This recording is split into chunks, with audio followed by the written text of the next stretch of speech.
Grzeczny piesek.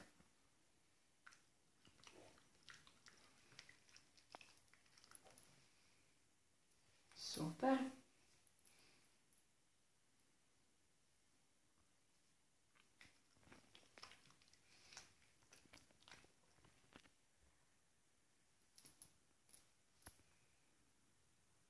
Zapięłam bożka.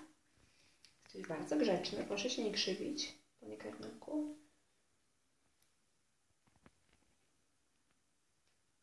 Grzeczny piesek. Nawet za luźno jest troszeczkę przy... Nie krzywi się.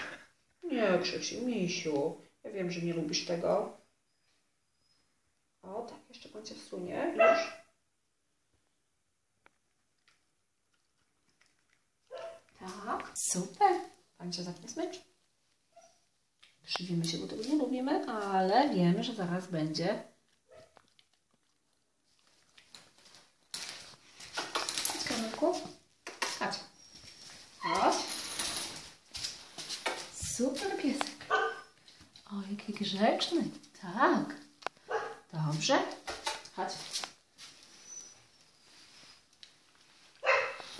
Czekaj, spróbuję go wziąć na ręce. Poczekaj, Karmelku, nie gryź. O, balala. Tak.